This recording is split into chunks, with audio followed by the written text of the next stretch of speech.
آخری کارڈ کی بات کر رہے ہیں یہ سول نافرمانی کی. ابھی تو کوئی ایسا حتمی فیصلہ نہیں ہے, بہت سارے اس کے اندر ifs and buts ہیں. ابھی اس کو معاملات کو ایک دو دن میں کلیئر ہو کے آ جائے گا. نہیں, وہ کہہ رہے ہیں کہ حکومت نے اگر مذاکرات نہیں کیے تو پھر ہم سول نافرمانی کا اعلان کریں گے, منسوب کیا ہوا ہے. جی وہ اس کی ڈیٹیل آئیں گی تو پتہ لگے گا نا. ابھی ایسے نہیں ہے.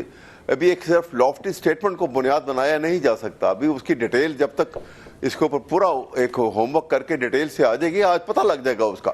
لیکن ابھی جو محترمہ بات کر رہی تھی, میں اس کا جواب دینا چاہ رہا ہوں. وہ بہت سارے کارڈ, وہ تاش کے 52 پتے گنوا رہی تھی, ان کے کارڈ گنوا رہی تھی کہ فلاں یہ کارڈ اور فلاں یہ کارڈ. تو جب تاش کے آپ گیم کھیل رہے ہوتے ہیں نا, کارڈز کی گیم کھیلتے ہیں, تو ایک کارڈ ہوتا ہے جس کو چھپا کے رکھا جاتا ہے, اس کو ٹرمپ کارڈ کہتے ہیں. وہ ٹرمپ کارڈ جو ہے ابھی چھپایا ہوا ہے, ابھی وہ استعمال کریں گے تو پتہ لگے کہ وہ ٹرمپ کارڈ کیا ہے. یہ ٹرمپ کارڈ آپ انگریزی کی اس طرح ہی استعمال کر رہے ہیں یا یہ ٹرمپ کارڈ وہ والا جس کا انتظار کیا جا رہا تھا؟ مجھے تھوڑا سا کلیئر کر دیں. نہیں, میں انگریزی کی اصطلاح استعمال کر رہا ہوں, میں اور کسی کو اوپر بلیو نہیں کرتا. ٹھیک ہے. دیکھیے, نیگوسیشن کے طریقہ کار جو ہے نا, وہ انہوں نے ابھی تک ان کو دانستہ طور کے اوپر حکومتیں نہیں اپنائے.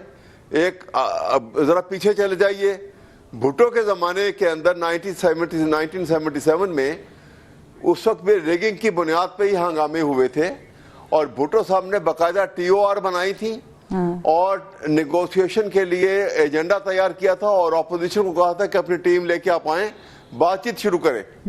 اور باقاعدہ آغاز ہوئے تھے پائلٹس, بڑی دیر تک وہ بات چیت ہوتی رہی, کامیاب ہو گئی تھی بات چیت. یہ الگ بات ہے کہ اس کے بعد جو ہے ضیاء الحق ماشاء اللہ لے کر آ گئے تھے, لیکن نیگوسیشن جو ہے وہ باقاعدہ کامیاب ہوئی تھی. ٹھیک.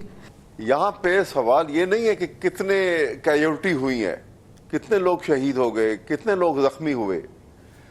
بات یہ ہے کہ جس انداز میں آپ نے اپنے ہی ملک میں آپ نے سنائپر بٹھا کر, اور اس کے بعد اپنے ہی ملک میں اپنے ہی لوگوں کے اوپر رات کے اندھیرے میں بتیاں بند کر دیں, آپ اس سین کو امیجن کریں صرف کہ جنا ایونیو کے اوپر تمام لائٹس بند کر دی گئی رات کو. یہ تو ایک ایگزسٹنگ ریالٹی ہے. اور اس کے بعد 3 اطراف سے انہوں نے, چاہے وہاں پہ ہوائی فائر زیادہ کیے, کیجولٹی کم ہوئی, زخمی ہوئے لوگ, لیکن آپ اس کو امیجن کریں کہ اندھیرے میں جب گولیاں چلیں تو وہ لوگ جب بھاگے وہاں سے تو ان کو نہ راستہ نظر آتا ہوگا, کوئی گر رہا ہے, کوئی پڑ رہا ہے, کوئی کہیں کہ اپنے سینگ سمائی جہاں چھپ رہا ہے, کوئی اپنی جان بچانے کے لیے.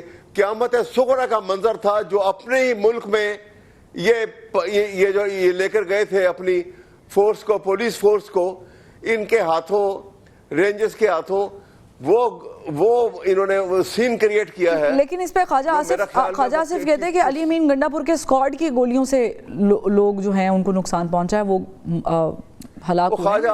خواجہ آصف کی بات کے اوپر تو دیکھیے نا, خواجہ آصف کی بات کے اوپر کون یقین کر سکتا ہے؟ ان کا تو ضمیر اگر ہو تو وہ کسی وہ حلفن یا یہی کہہ دیں کہ وہ الیکشن جیتے ہوئے ہیں. جس بندے نے جھوٹا اوتھ اٹھا لیا الیکشن ہار کے, اس کی بات کے اوپر کون یقین کرے گا؟ یہ تو لوگ سارے ایسے بیٹھے ہوئے ہیں. جو حقیقت ہے یہ پاکستان کے عوام جانتے ہیں اس بات کو. اسی وجہ سے پاکستان کے عوام جو ہیں وہ حکومت کے ساتھ نہیں ہے, یا حکومت ایک طرف ہے, عوام ایک طرف ہے. میں شعلہ صاحبہ اور یہاں پہ ایک دھیلے کی انویسٹمنٹ نہیں ہو رہی پاکستان میں. اچھا, یہ جو انویسٹمنٹ ہے اس پہ, ہاں, میں شعلہ صاحبہ کچھ کہنا چاہ رہی ہوں, پھر میں کوثر کاظمی صاحب کی طرف جاتی ہوں. جی شعلہ صاحبہ. دیکھیے, محترمہ شہید بے نظیر بھٹو جب واپس آئیں تو میڈیا نے 32 لاکھ کا مجمع جو ہے اس کو کہا کہ 32 لاکھ سے زیادہ لوگ تھے. جب 2 بلاسٹ ہوئے تو نہ تو میری قیادت بھاگی تھی اور نہ ہی لوگ بھاگے تھے. پہلے بلاسٹ کے بعد وہ اپنی قیادت کی طرف بھاگے تھے. تو ہم نے جب 270 سے زیادہ کا فگر دیا تو 18 لاشیں جو ہیں وہ بالکل اعضاء میں تھیں اور اتنی سوختہ ہو چکی تھی کہ ان کے DNA نہیں ہو سکتا تھا.